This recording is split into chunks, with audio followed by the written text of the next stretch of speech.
나는 그의 일하신 아들 우리 주 예수 그리스도를 믿습니다.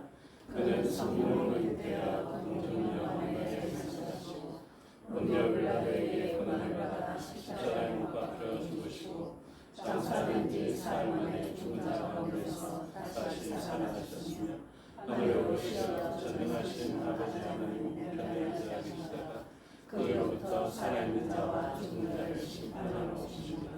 나는 성령을 믿으며 거룩한 공교회와 성도의 교제와 죄를 용서하는 것과 몸의 부활과 영생을 믿습니다. 아멘. 찬송가 482장 찬양 드리겠습니다. 위에 이준석 집사님 기도 인도하시겠습니다.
이준석 집사님 기도 인도하심으로 다 같이 기도드리겠습니다. 사랑과 은혜가 풍성하신 하나님 아버지, 7월의 첫 주말 찌는 듯한 무더위에도 불구하고 복된 주일을 맞아 무사히 우리가 주님 앞에 나와 기도드릴 수 있도록 인도하여 주심에 감사드립니다. 아멘. 저희의 시선이 온전히 주님께 상하게 하시고 신령과 진정으로 드리는 예배를 통해서 주님의 임재를 경험하게 하옵소서. 오늘은 맥주 감사 주일입니다. 하나님께서 한 해 동안 한 해의 절반 동안 베푸신 은혜에 감사하는 거룩한 절기입니다. 한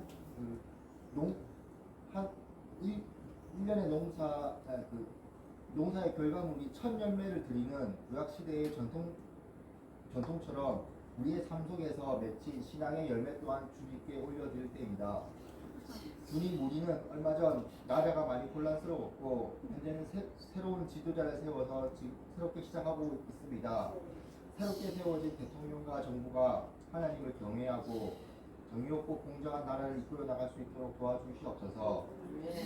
그리고 쌓였던 갈등과 분노 등이 치유되고 서로 연합하여 하나님의 그 마음, 그 정신으로 하나로 나라를 다시 세울 수 있도록 도와주시옵소서.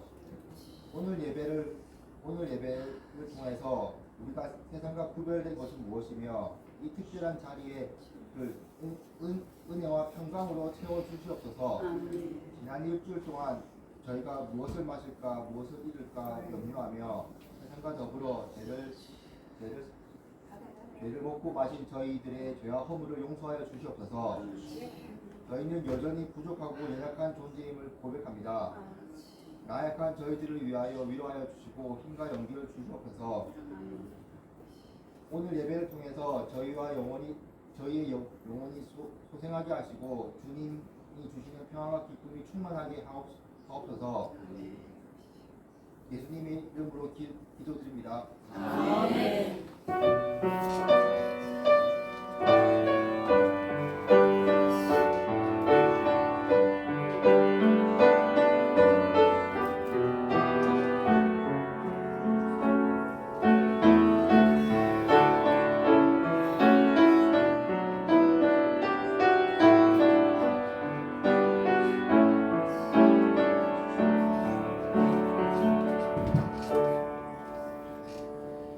감사합니다. 하나님 말씀 보시겠습니다. 신약 성경 401페이지 정도에 있습니다. 요한계시록 3장 1절에서 13절의 말씀을 보도록 하겠습니다. 요한계시록 3장 1절에서 13절의 말씀을 보도록 하겠습니다. 사대 교회의 사자에게 편지하라. 하나님의 일곱 영과 일곱 별을 가지신 이가 이르시되 내가 내 행위를 아노니 내가 살았다 하는 이름은 가졌으나 죽은 자로다. 너는 이되어 건강과 죄된 것을 혼나하라. 내 하나님 앞에 내 행위를 온전한 것을 찾지 못하였느니. 그러므로 내가 어떻게 받았으며 어떻게 들었는지 생각하고 지켜 회개하라. 만일 일깨지 아니하면 내가 도둑같이 이르리니 어느 때에 내게 이르는지 내가 알지 못하리라. 그러나 사대에 그 옷을 더럽히지 아니한 자 몇 명이 내게 있어 흰 옷을 입고 나와 함께 다니니 그들은 합당한 자이냐고라. 이기는 자는 이와 같이 흰 옷을 입을 것이요 내가 그 이름을 생명책에서 결코 지우지 아니하고 그 이름을 내 아버지 앞과 그의 천사들 앞에서 시인하리라. 이기는 자는 성령이 교회들에게 하시는 말씀을 들을지어다. 빌라델비아 교회의 사자에게 편지하라. 거룩하고 진실하사 다윗의 열쇠를 가지시니 곧 열면 닫을 사람이 없고 닫으면 열 사람이 없는 그가 이르시되 볼지어다 내가 내 앞에 열린 문을 두었으되 능히 닫을 사람이 없으리라. 내가 내 행위를 아노니 내가 작은 능력을 가지고서 내 말을 지키며 내 이름을 변하지 아니하였도다. 보라 사탄의 배당 곧 자칭 유대인이라 하나 그렇지 아니하고 거짓말하는 자들 중에서 몇을 내게 주어 그들로 와서 내 발 앞에 전하게 하고 내가 너를 사랑하는 줄을 알게 하리라. 내가 나의 인내의 말씀을 지켰은즉 내가 또한 너를 지켜 시온의 때를 명하게 하리니 이는 장차 온 세상에 임하여 땅에 거하는 자들을 시험할 때라. 내가 속히 오리니 내가 가진 것을 굳게 잡아 아무도 내 멸류관을 빼앗지 못하게 하라. 이기는 자는 내 하나님 성전의 기둥이 되게 하리니 그가 결코 다시 나가지 아니하리라. 내가 하나님의 이름과 하나님의 성 곧 하늘에서 내 하나님께로부터 내려오는 새 사장의 이름과 나의 새 이름을 그 위에 기록하리라. 함께 읽겠습니다. 기 있는 자는 성령이 교회들에게 하시는 말씀을 아버지 하나님 은혜와 사랑을 감사합니다. 이 시간 하나님의 말씀을 듣겠습니다. 성령 하나님께서 가르쳐 주시고 마음에 새겨 주시옵소서. 종에게 능력 베푸사 하나님 말씀과 뜻을 온전히 드러내게 하여 주시옵소서. 감사드리며 예수 그리스도 이름으로 기도드리옵나이다. 아멘. 오늘 본문의 제목은 죽은 교회, 살아있는 교회라는 제목이 붙여져 있습니다. 죽은 교회와 살아있는 교회라는 이름을 가지고 있는데 우리가 대표적으로 4대 교회를 죽어있는 교회 이렇게 이야기합니다. 그런데 죽어있다라는 것이 현재까지의 상태다라고 생각해서는 안 됩니다. 4대 교회는 책망은 받았고 그 책망으로 말미암아 어떤 반응을 했는지에 따라서 4대 교회가 과연 영원히 죽을 교회인지 아니면 영원히 살 교회인지가 구별되어지게 되는데 사실은 말 자체가 모순적이죠. 죽을 교회 이것은 사실은 옳지 않습니다. 승리할 교회 이것은 맞는 표현이겠지만 죽을 교회라는 것은 사실은 존재하지 않습니다. 그래서 죽을 정도의 위협은 받기는 하지만 그 일은 곧 우리를 책망함으로써 바른 길로 인도하시려는 하나님의 의도가 있는 것이고 7교회는 구원받은 신약의 백성 그리고 이반족속까지 포함되어져 있는 완전한 수가 되어지게 됩니다. 그래서 이 7교회에 주시는 하나님의 말씀을 그런 맥락 가운데 살펴봐야 합니다. 그래서 지금 1절에 4대 교회의 이야기를 하면서 네가 살았다 하는 이름은 가졌으나 죽은 자로다 이렇게 이야기하고 있죠. 그런데 이것으로 끝내면은 안 됩니다. 그렇죠? 그래서 다음 절이 더 중요합니다. 2절에 보시면 3장 2절 너는 일깨어 그 남은 바 죽게 된 것을 굳건하게 하라. 내 하나님 앞에 내 행위 온전한 것을 찾지 못하였노니 그러므로 내가 어떻게 받았으며 어떻게 들었는지를 생각하고 지켜 회개하라 라는 것입니다. 그래서 결국 어떻게 이야기하냐면 회개의 모습을 통하여서 교회는 교회될 수 있다. 때로는 이 유형적 교회가 죽은 교회와 같은 모습을 가질 수는 있겠으나 죽은 교회는 완전한 결말이 아닙니다. 그래서 완전한 결말이 되지 않도록 내가 너희에게 교훈과 책망의 말씀을 주노니 너희는 그 말씀에 따라 회개하여서 너희가 죽지 않도록 하라. 나는 교회를 잃지 아니할 것이다. 바로 그것이 예수님의 마음인 것입니다. 그래서 예수님은 이러한 교회에 편지하십니다. 그래서 교회의 사자, 곧 천사이기도 하고 사실은 앙겔로스라는 이 표현이 천사를 두고 이야기하는 것이긴 하지만 교회의 간부들, 지도자에게 주시는 말씀이기도 하거든요. 그래서 하나님께서는 교회를 지키는 천사를 두실 수는 있겠으나 천사 역시도 보이지 않는 존재가 되기 때문에 그 교회의 지도자들을 통하여서 보이는 존재를 통하여서 이 글을 받아서 공람하고 회람하게 하시는 것입니다. 그래서 사도교회에게 하나님께서는 하나님의 발신의 편지를 주시는 것이죠. 그래서 하나님께서 가장 중요하게 하신 말씀이 무엇이냐면 너의 행위를 안다라는 것입니다. 저와 여러분의 행위를 하나님은 아십니다. 오늘 예배의 현장에 하나님은 우리를 알고 계시는 분으로 오시는 것입니다. 그래서 이 예배 자리는 사람만 보고 가면은 이것만큼 손해보는 게 없습니다. 예배의 자리는 반드시 하나님을 보셔야 됩니다. 처음 오신 분들도 아직 입교하지 아니하신 분들도 잘 기억하십시오. 교회는 사람 보러 오는 데가 아닙니다. 교회는 하나님의 존재를 인식하고 하나님을 바라보며 하나님의 말씀을 들을 때에 보이지 않는 하나님이지만 하나님이 직접 나에게 하시는 말씀으로 받아들여야 하는 것입니다.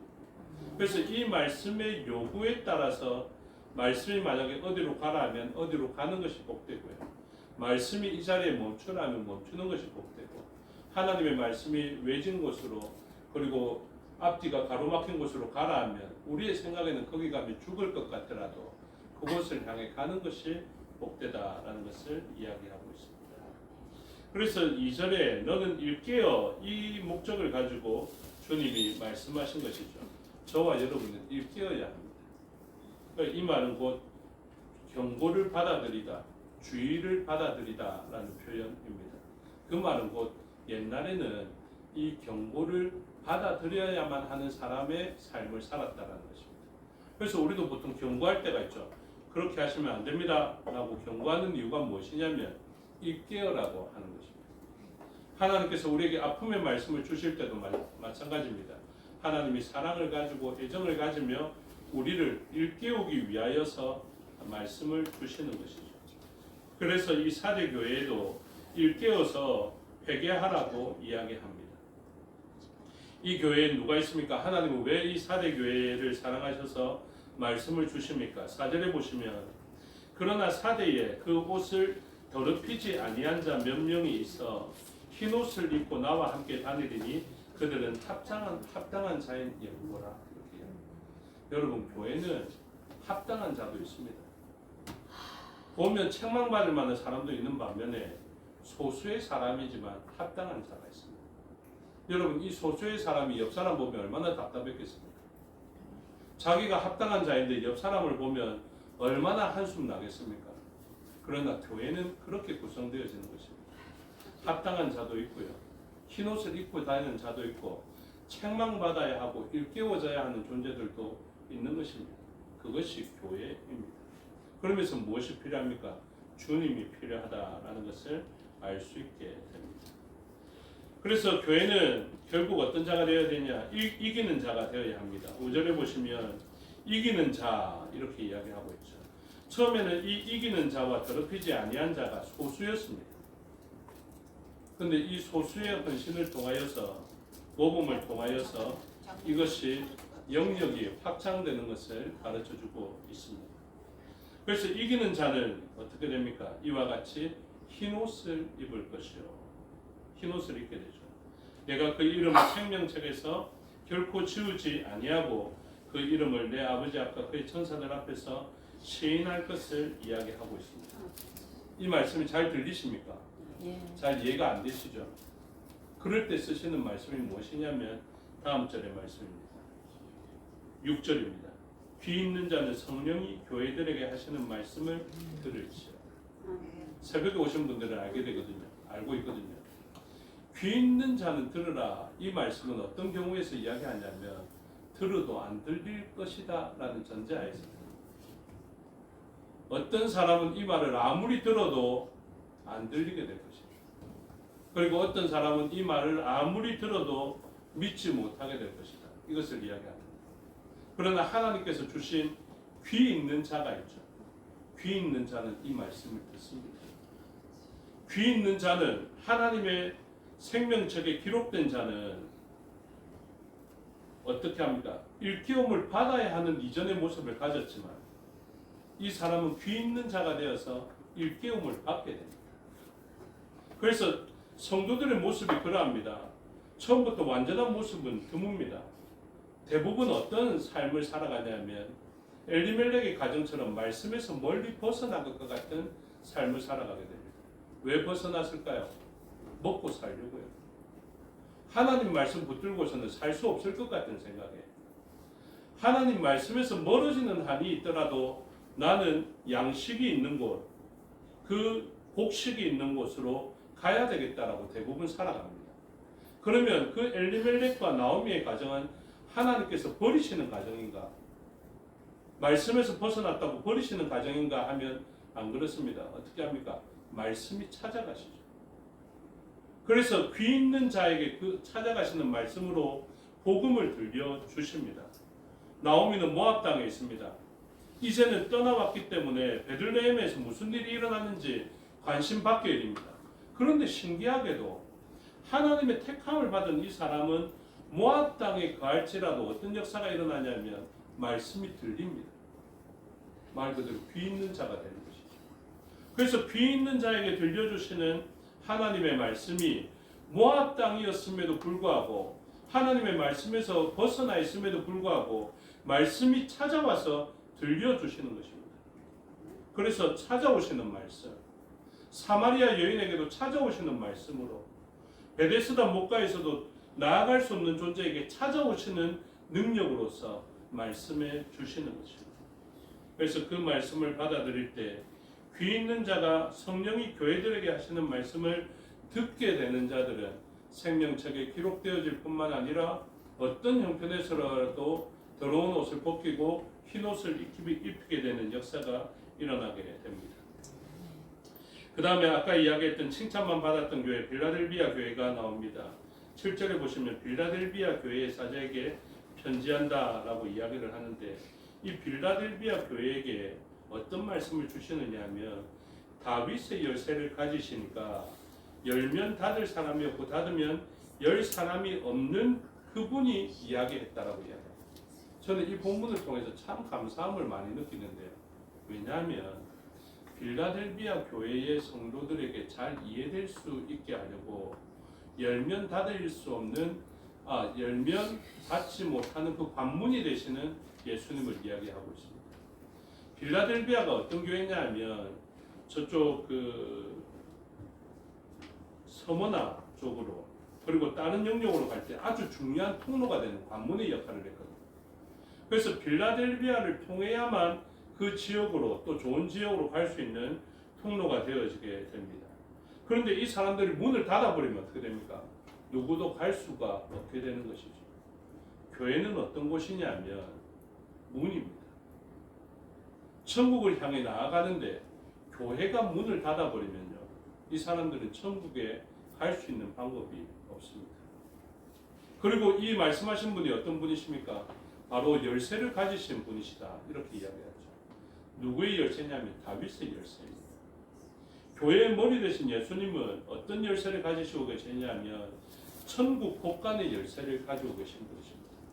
그래서 이 곳간이 열려지면 무엇이 나옵니까? 오직 하늘에서만, 하나님만이 주실 수 있는 좋은 것이 빠져나올 수 있게 됩니다. 교회는 세상도 줄 수 있는 것을 주는 교회가 아니라 세상이 줄 수 없는 것을 주는 것이 바로 교회인 것을 이야기하고 있습니다. 그런데 이 빌라델비아 교회를 칭찬하면서 8절의 말씀을 주시죠. 중반절에 내가 너의 행위를 알고 있다 이야기하면서 네가 작은 능력을 가지고서도 내 말을 지켰다라고 이야기합니다. 그 말은 빌라델비아는 작은 능력을 가진 교회였다라고 이야기하죠. 여러분, 교회는 모두 다 큰 능력만 가지고 있습니까? 물론 영적으로는 큰 능력을 공통적으로 가지고 있지만 규모나 형편은 다를 수 있습니다. 그래서 빌라델비아 교회는 재정적으로나 형편적으로는 규모가 작은 곳이었습니다. 약해 보이는 곳, 우리가 세상 관점으로 보면 약해 보이는 규모를 가지고 있던 교회였죠. 그런데 이 교회의 큰 능력이 무엇입니까? 8절에 보니까 볼지어다 내가 너의 앞에 열린 문을 두었으되 능히 닫을 사람이 없으리라. 그래서 이 빌라델비아는 영원한 시간의 변화의 축복의 통로가 됩니다. 예를 들면 이것입니다. 나오미가 베들레헴에 가면 큰 복을 받을 줄로 예상되어져 있는데 나오미가 길을 통과해야 되는 곳이 어디냐면 빌라델비아입니다. 근데 빌라델비아가 어떤 교회라고요? 문을 닫아버리면 아무도 그 복된 장소에 가지 못합니다. 근데 아주 작은 문이고 작은 능력의 교회라 할지라도 무엇을 한다고요? 문을 열게 되면 문이 크고 화려하지 않아도 되잖아요. 그렇죠? 문의 기능은 뭡니까? 사람만 들어가면 되거든요. 그러니까 크고 화려하고 웅장하고 금으로 만든 문은 아니다 할지라도 이 작은 규모의 형편을 가진, 작은 능력을 가진 빌라델비아가 문을 딱 열어놓으니까 이 통로를 통하여서 천국과 축복의 길로 향해 갈 수 있게 됩니다. 여러분, 성도들은 어떤 존재냐 하면 사실은 크고 화려해도 좋겠지만 좁은 문을 열 수 있는 존재들입니다. 저와 여러분이 옆 사람에게, 저와 여러분이 이웃에게 왜 중요한 사람인 줄 아십니까? 그런 능력을 우리에게 주셨기 때문에 그렇습니다. 주님께서 우리에게 무엇을 주셨습니까? 작은 능력이라 할지라도, 규모는 작은 문이라 할지라도 열거나 닫을 수 있는 능력을 주십니다. 그래서 우리가 닫아버리면 아무도 못 갑니다. 그러나 우리가 열면 그들이 복된 장소로 나아갈 수 있게 되는 것을 가르쳐주고 있습니다. 그래서 이 작은 능력을 가지고도 칭찬받는 교회가 되어지게 되는데 이 사람들에게 멸류관이 씌워져 있음을 이야기합니다. 11절에 내가 속히 오리니 네가 가진 것을 굳게 잡아 아무도 내 멸류관을 빼앗지 못하게 하라. 이기는 자에게 약속을 주십니다. 12절 이기는 자는 내 하나님 성전의 기둥이 되게 하리니. 이게 오순절적 존재론적 변화입니다.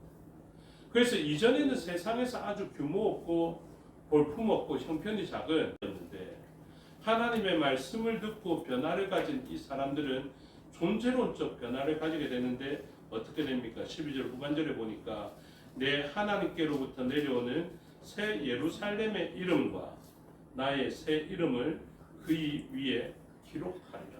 이렇게. 그래서 이 사람 위에는 무엇이 기록되어집니까? 구원의 이름이 기록되어지게 되는 것이죠. 그래서 예수 그리스도 어린 양의 이름이 우리의 이마에 새겨져서 인쳐졌을 뿐만 아니라 이 인쳐짐을 통하여서 어린 양의 능력을 전수받은 존재로서 살아가게 되는 것입니다.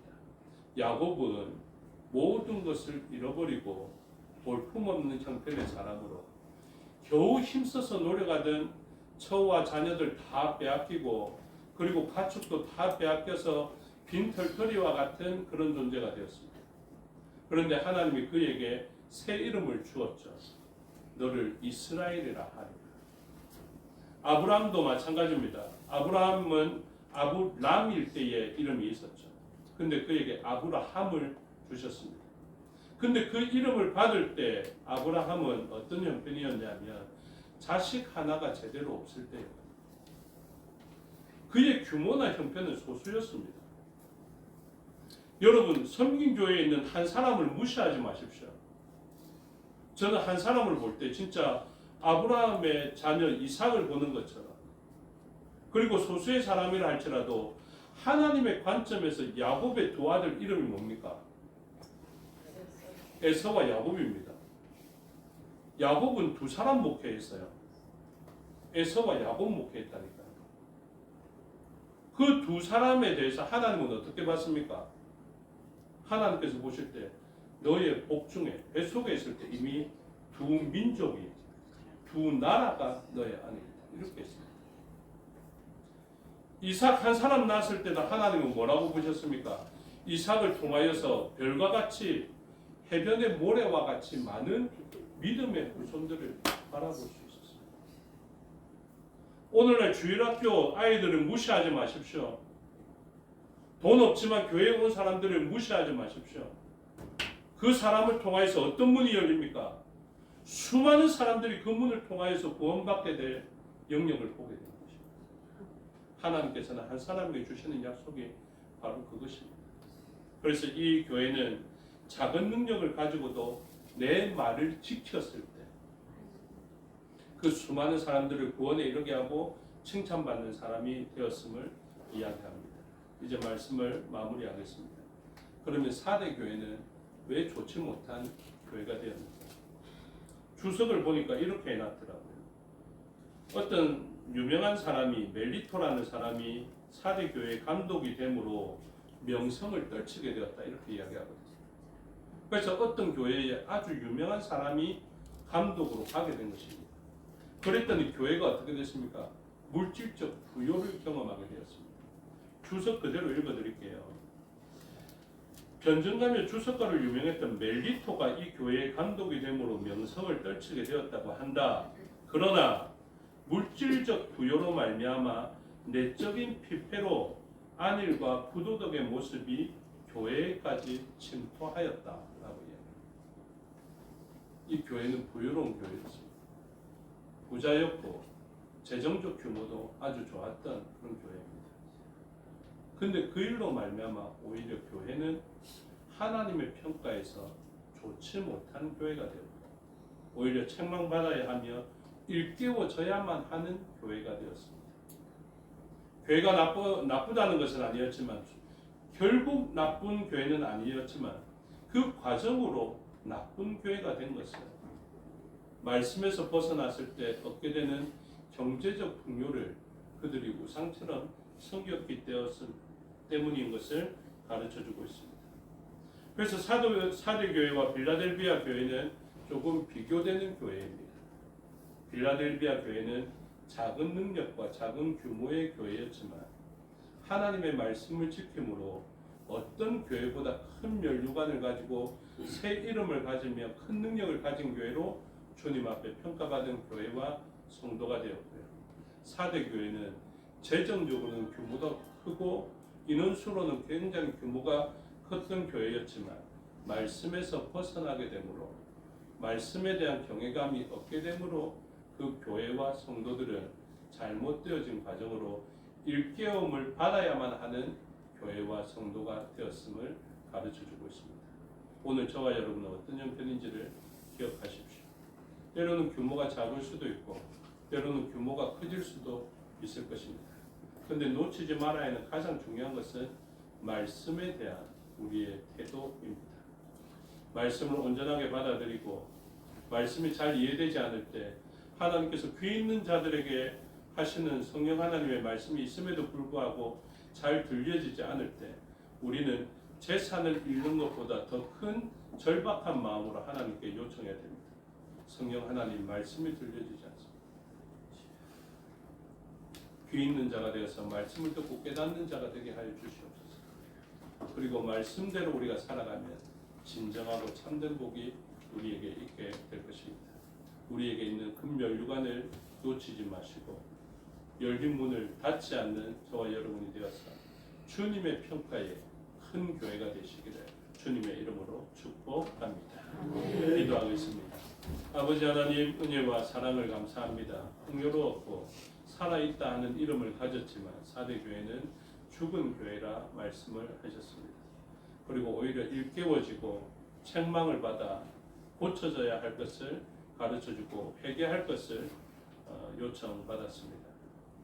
그에 반해서 필라델비아는 규모적으로 4대 교회와 반대되는 규모였고 능력이었지만 그들은 오히려 금면류관을 쓰고 흰옷을 입고 다니며 새 이름을 받고 하나님 안에서 풍요로운 교회가 되었습니다.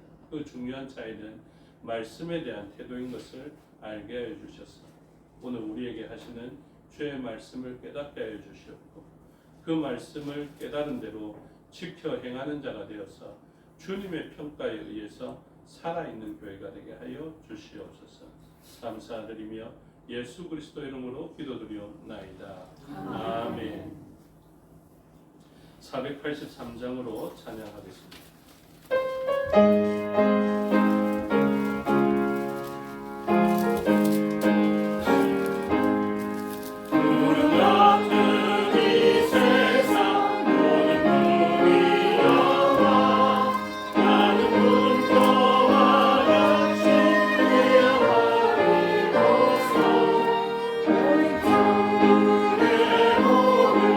사모하며 서니 구원 받은 내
통해서 가르쳐 주신 기도 드리겠습니다. 하늘에 계신 우리 아버지의 이름을 거룩하게 하시며 아버지의 나라가 오게 하시며 아버지의 뜻이 하늘에서와 같이 땅에서도 이루어지게 하소서. 오늘 우리에게 일용할 양식을 주시고 우리가 우리에게 잘못한 사람을 용서하여 준 것 같이 우리 죄를 용서하여 주시고 우리를 시험에 빠지지 않게 하시고 악에서 구하소서. 나라와 권능과 영광이 영원히 아버지의 것입니다. 아멘.